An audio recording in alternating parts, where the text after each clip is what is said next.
Chairman. Mr. Barletta. Thank you, Mr. Chairman. Mr. Greenberger, one of my biggest national security concerns is our dependency on foreign oil, obviously.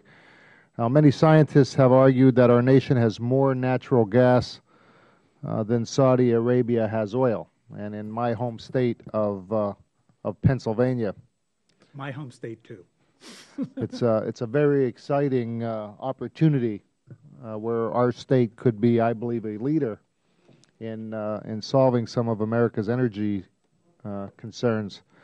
A 2010 Penn State study found that Marcellus shale could generate nearly $19 billion in economic value per year and 200,000 jobs by 2020 in Pennsylvania alone.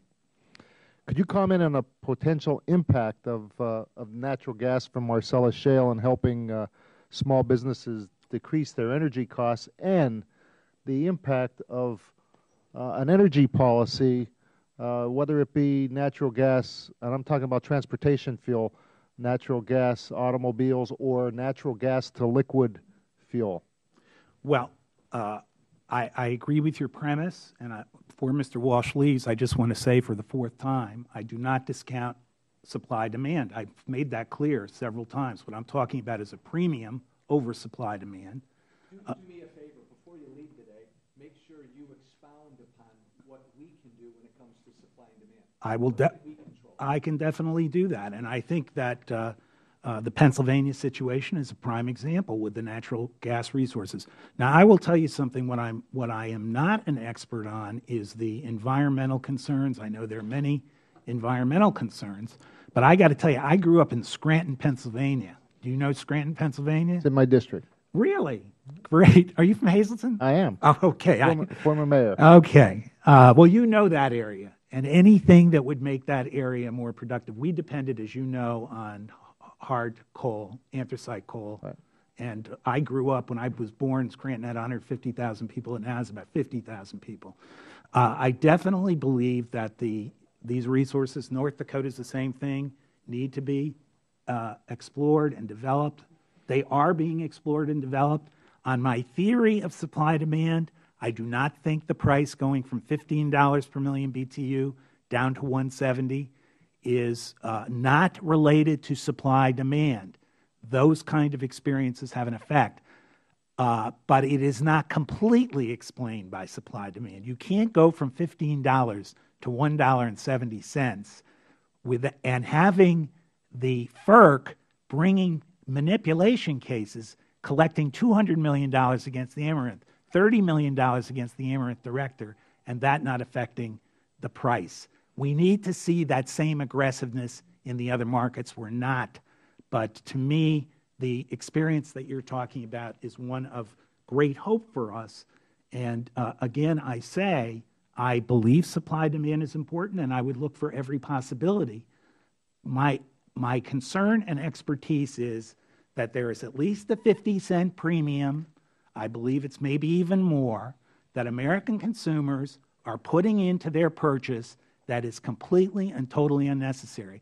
The price of oil dropped $5 in 2 days from 103 to 98 when it was discovered that Chesapeake had within its corporate structure a hedge fund that was betting on the price of oil. And by the way, government regulators didn't discover that. Reuters discovered that. Where are the government regulators? They are asleep. And the final point I would make, it is said that President Obama was slow to get on the bandwagon. I agree with that, because John McCain got on this bandwagon when he ran for president 2 weeks before President Obama did. In June of 2008, he said the cause of the explosion in crude oil is excessive speculation. And I'm tired of hearing about a 2008 CFTC report that has been discredited even by the bipartisan House Agriculture Committee, and then being told the St. Louis Fed report of last week or the Dallas Fed report is meaningless. There are 50 studies, Princeton, Texas A&M, Stanford, London School of Economics, Nouriel Roubini, Paul Krugman. There are 50 studies, they're not uniform, saying this is a gambling problem. And there is a difference between gambling and speculating. we should stop the gambling. And do you feel if we explored for more natural gas, what effect would that have on supply and demand of oil? To the extent there's obviously not a complete crossover use. If there were, you'd see the price of oil go down, but it has impacted the price of natural gas. As I said, it has gone down from $15 per million BTU, a world record high, to $170, which is almost a world record low. Part of that is stopping speculation, but it's not the main part. Part of that is the kind of production that you're talking about in Pennsylvania and other states, which is the hope for the future of the American economy. Thank you. Mr. Tipton.